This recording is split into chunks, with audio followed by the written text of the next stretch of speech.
بسم الاب والابن والروح القدس الاله الواحد امين. تعالوا نتكلم عن حجي. حجي اهو التشكيل كمان اهو، حجي بالانجليزي هجاي. تمام. نعم.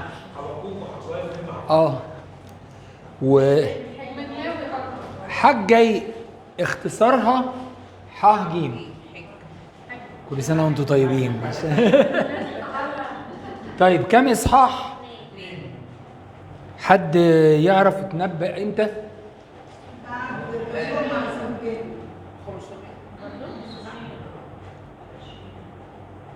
ايه ده؟ ايه اللي انا عملته؟ مش 520 600 كاتبين 520. قولي لي طيب لو لقيتي حاجه وريها لي. اصل ده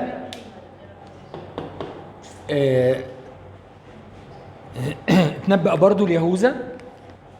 تمام.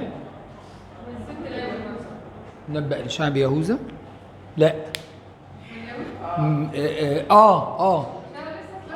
لا، هو اصله رجع هو وزربابل. زربابل ده هو اللي من سبط داوود، ده من سبط الملوك، من سبط يهوذا، لانه هو كمان كان هو الملك في الوقت ده، كان هو والي يهوذا يعتبر يعني، بس هو عشان ما يقولوش ملك يعني. تمام. سنة 536 38 أصدر كورش الثاني الملك بتاع بابل مرسوم بالعفو يسمح باليهود ان هم يعبدوا إلههم ويرجعوا بلدهم وكله تمام. تمام. ورجعت الناس على مراحل زي ما انتم عارفين، عزرا، زربابل ونحمية، يعني رجعوا. بس لما رجعوا اول حاجه كان الباشن والدافع القوي بتاعهم، اول حاجه زي ما قلنا الوطن ارض وشيء نتجمع حواليه وشعب. الشيء اللي نتجمع حواليه دلوقتي بيسموه العالم زمان الهيكل، العباده ربنا. فبداوا يبنوا، فطلع لهم معوقات حواليهم السامريين وهدوا لهم اللي عملوه وكده، فركنوا شويه، فركنوا واستحلوا الركنه وبدأوا يبنوا بيوت لنفسهم ويغشوها بالذهب ويعملوا لروحهم بقى يعني أبهة وعظمة. فيعني جه الراجل الحجي ده قال لهم يعني ده كلام يعني تقولوا ليس الوقت يعني مش مناسب دلوقتي. طب وهو الوقت مناسب بالنسبة لكم عشان تبنوا بيوت مليانة ذهب وتسيبوا بيتي خراب؟ والحقيقه نبوه حجي دي خلتهم قاموا على طول وتحمسوا وكملوا بناء الهيكل. يمكن 516 ولا حاجه كان خلص تماما. فكانت حاجه يعني جميله جدا. عشان برضو ارجع افكر مريان، قلت النبوه مش معلومات، ده رساله هنا، والرساله جابت نتيجه واتحققت، وقاموا كملوا بنى الهيكل وخلصوه في وقت قليل يعني. محور السفر هو بناء الهيكل الداخلي للنفس الانسانيه، العودة للتعاليم الأولى السليمة، ترقب مجيء المسيح، نبوة عن العودة من سبي يهوذا. طب بنقول إن كان في قبلها في مسامحة وفي ناس رجعت وهو رجع. ما هو بيكمل بقى، بيتنبأ إن كله هيجي بقى. وخدوا بالكم إن العودة من سبي يهوذا رجعت اليهود مرة تانية أمة واحدة بعد ما انفصلوا لمئات السنين وكانوا مملكتين، إسرائيل فوق ويهوذا تحت.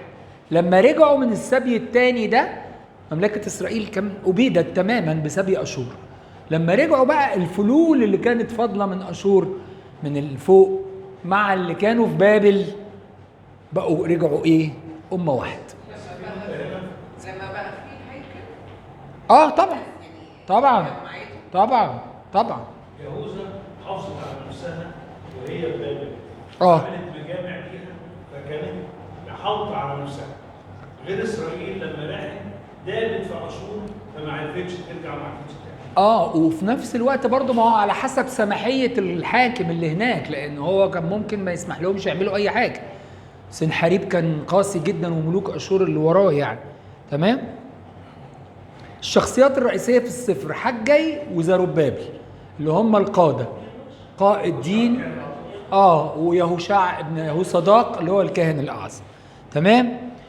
كلمه حجي جايه من الحج، والحج معناها العيد، فكلمه حجي معناها عيدي، العيد بتاعي، كأن ربنا بيقول انت الفرح بتاعي. تمام. وبيقولوا انه المعنى بيشير للفرح بالعودة من السبي، وان هو برضو الاسم معناه سموه كده عشان اتولد في عيد من اعياد ربنا. تمام. حجة يتولد في بابل في السبي، ورجع يهوذا مع الرجوع الاول اللي كان بقياده زروبابل 536 بعد المرسوم على طول، ده كان اول رجوع. تمام. بعد ما اطلق كورش لليهود حريه ان هم يرجعوا من السبي بالمنشور بتاعه 538. بعد السبي ما جه كان في 3 انبياء، حجي وزكريا وملاخي بتوع المره الجايه. دول بقى اللي كانوا بيتكلموا مع الناس عن الهمه في بنى الهيكل والهمة في العودة، ندور بقى على الأسفار المقدسة بتاعتنا ونرجع للتعليم ونقيم عبادة مقدسة لله زي أيام داوود وأيام سليمان ومسبحين. دول الأنبياء ما بعد السبي، ده كانت مرحلة ما بعد السبي وهدفها. تمام.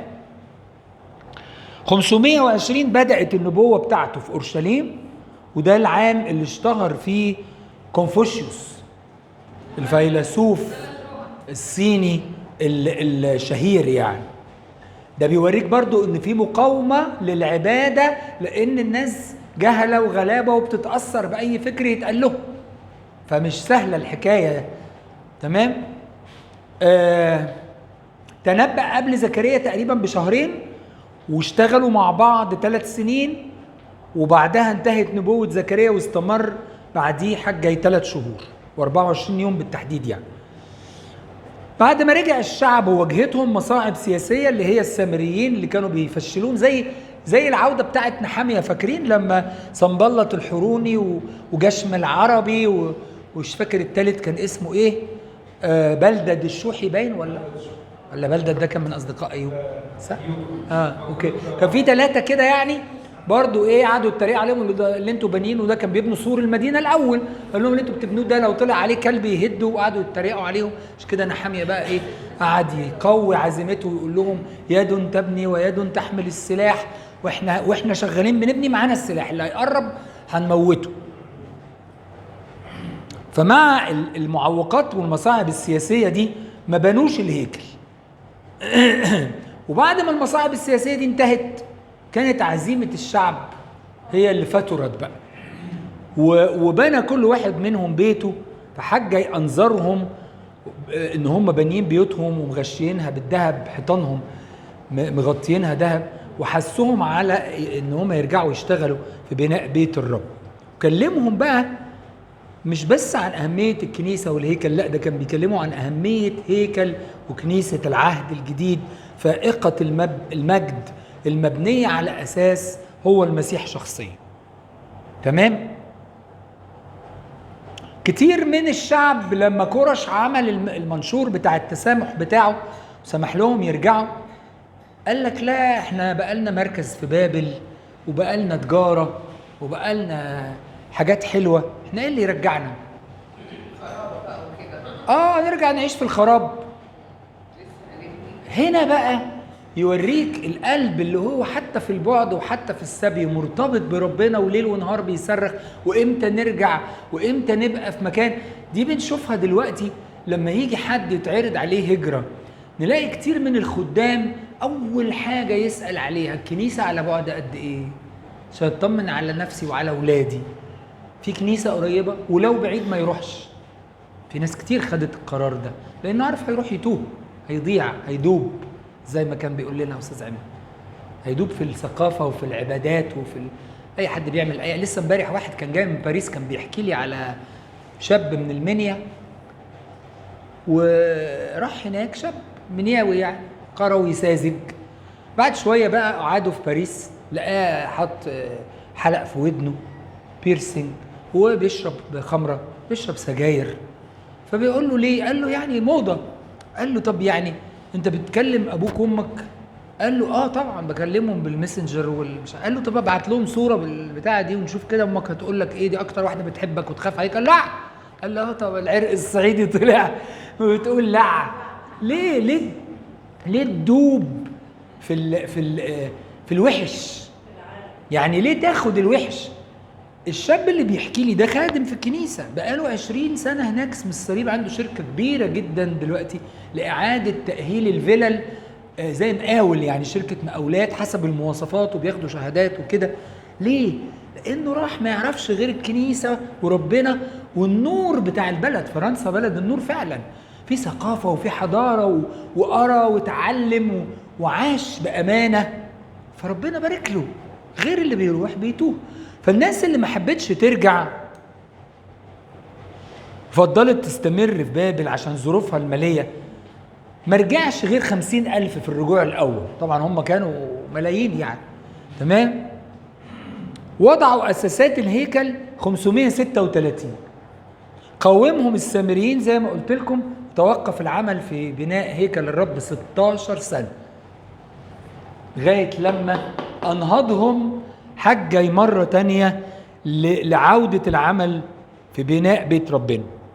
بعد ما داريوس الثاني استلم الملك مملكة فارس 521،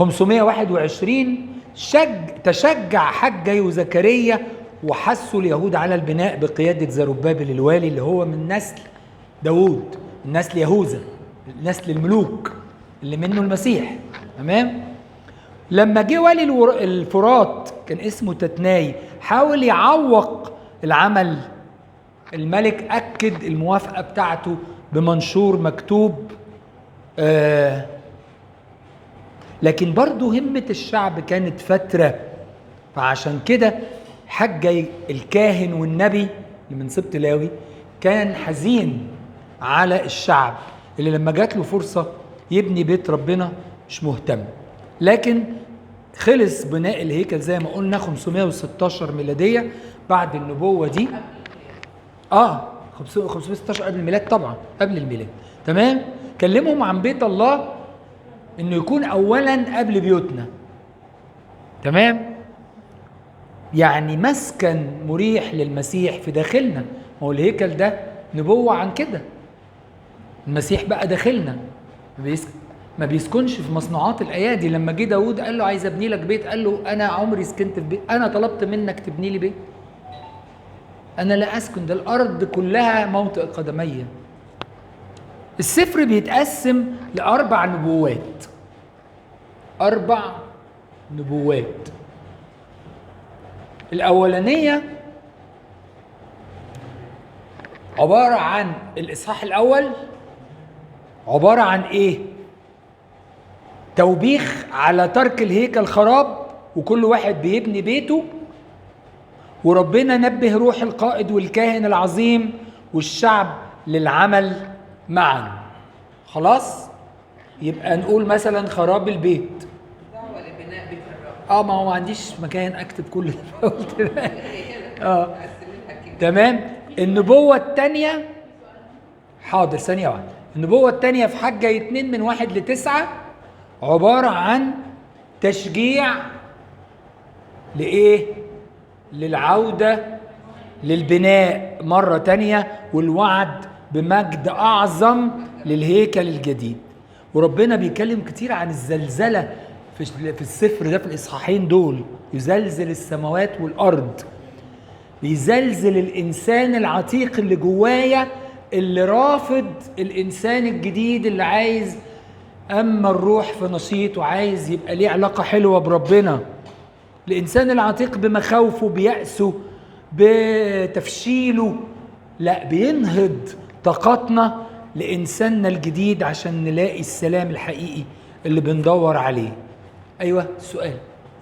بمناسبة الحتة اللي انت قلتها بتاعت داوود لما كان عايز يبني البيت ده، وربنا قال له مستنيك تبني لي البيت، بس هو خلى سليمان يبني له بيت. ما هو ربنا اللي قال، ربنا قال له انت تجهز. ازاي هو رافض اصلا فكرة ان هيبقى له؟ لا، هو مش رافض. هو داوود يبدو ان هو حس انه هيحتوي الله في حضنه، فربنا قال له لا، تحتوي مين؟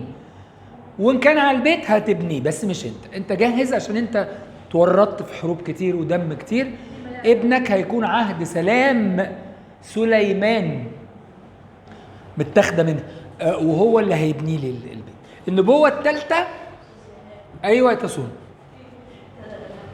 اتفضلي. اللي هو قالوا هم هنا في السفر ده هم كانوا عندهم يائسين قوي وزعلانين قوي ان هم مهما كبروا مش هيبقوا بنفس القيمه ونفس المقدار اللي كان فيه ايام فهو زي ما حضرتك قلت ان قال لهم ان المجد اللي هيجي عليكم بعد كده او الروح اللي هتيجي عليكم والمجد بتاع الهيكل هتبنوا هيكل اعظم. فمش مشكله ببساطه، المهم الروح اللي جوه الانسان. صحيح.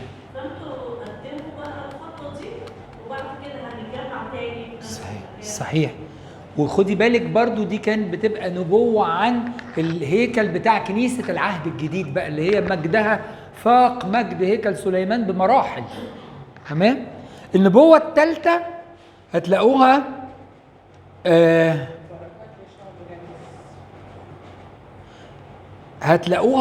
في الإصحاح الثاني برضو من 10 ل 19. أصل إحنا ما حلتناش غير الإصحاح الثاني، ما هم إصحاحين.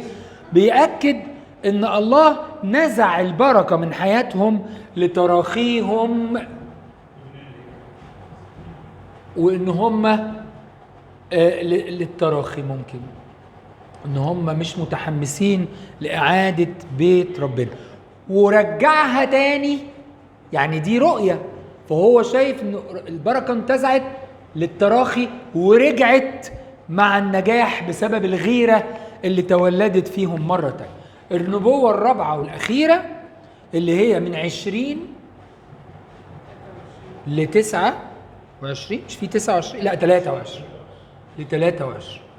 دي كانت عن تأكيد إن الله هيثبت ملك زربابل الوالي على يهوذا بزلزال من السماء. يعني هي عن زربابل الحقيقة.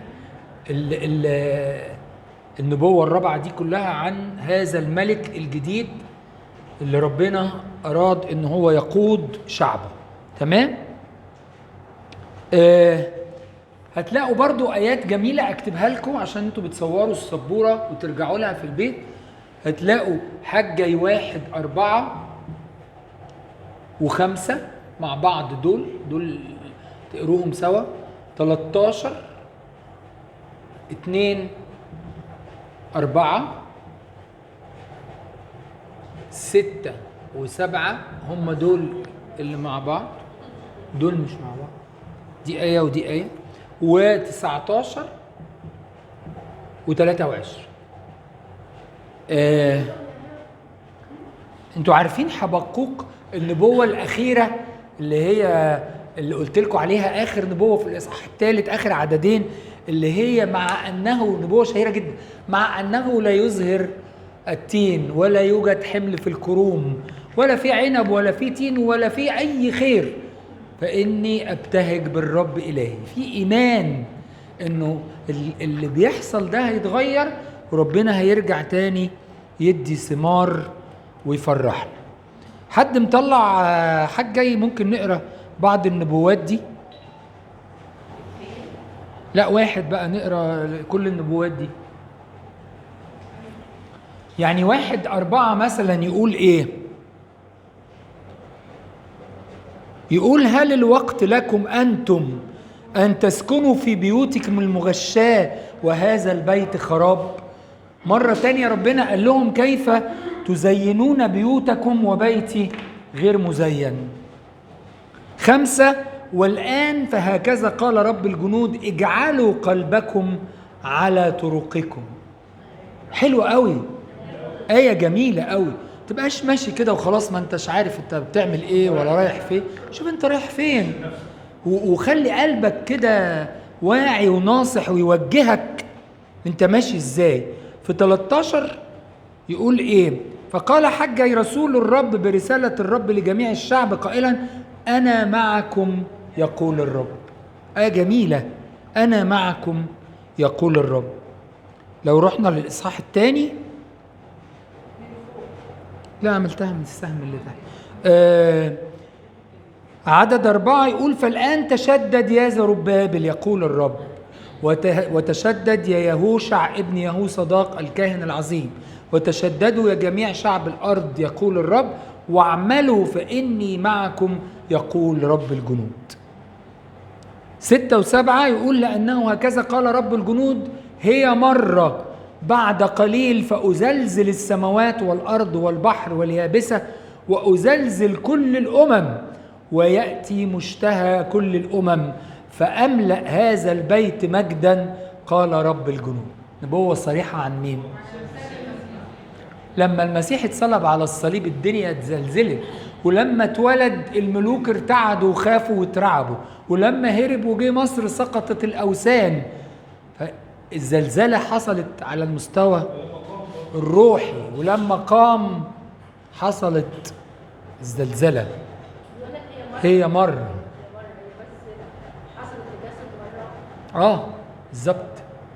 بالظبط هي نبوة صريحة عن السيد المسيح. 19 يقول ايه؟ هل البذر في الأهراء بعد، والكرم والتين والرمان والزيتون لم يحمل بعد؟ فمن هذا اليوم أبارك. انتوا شايفين ان الدنيا خرابة؟ لا خلاص مفيش خراب مرة تانية. وآخر حاجة بقى 23 في ذلك اليوم يقول رب الجنود آخذك يا زربابل عبدي ابن شألتئيل يقول الرب وأجعلك كخاتم لأني قد اخترتك يقول رب الجنود. خاتم اللي بيختموا بيه الأوامر الملكية، مش بس خاتم ملتصق بيا يعني.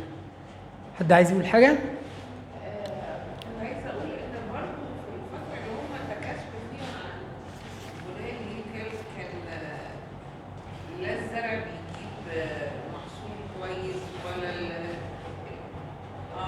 نزع البركه. قول لهم تدور على 50 تلاقيهم 20، تروح تاخد 2 تلاقيها واحده. ما هو اصل الانسان بيفتكر ان هو بيزرع وبيصنع وبيميكن وبيصنع وهو طب ربنا لو ما اداش الخير في الزرعه كل ده مش هيبقى له قيمه. صح؟ هو بيبني على القواعد العلميه لكن ربنا ابعد من العلم يعني. عايزه اسال هو ليه؟ يعني هو طبعا هيكل سليمان اتهد وبعد كده هو بنوا الهيكل هيكل زربابل ليه ما زال لحد دلوقتي اسمه هيكل سليمان؟ هو هيكل سليمان كان اعظم واقوى مرحله لليهود، فهم مش بيتكلموا دلوقتي زي ما تقولي مصر كده يعني ما يعني سليمان هو اللي عمل مجد إسرائيل. فحتى الهيكل اللي عمله رغم ان داود كان مساهم فيه بكتير بس اتسمى هيكل سليمان. واتعمل هيكل زربابل، واتعمل الهيكل اللي عمله هيرودس صح، واتعمل الهيكل بتاع يهوذا المكابي لما جددوه وقت المكابيين لما حضرنا في أسفار القانونية. بس يظل الايدل والنموذج هو هيكل سليمان، النموذج اللي في عقلهم اللي نفسهم يرجعوا له، حيث المملكة الأوسع انتشارا وقت النصر والمجد. عدد 23 ممكن نعتبره مواصفات اللي هو على المسيح برضه اللي هو كخاتم لأن خاطر طبعا زربابل ده كان رمز للمسيح طبعا اللي جمع الشتات لواحد هو آخر حاجة يعملها ربنا بالظبط، من ضمن كلمة خاتم بمعناها النهاية صح. أشكركم لإلهنا المجد الدائم إلى الأبد أمين.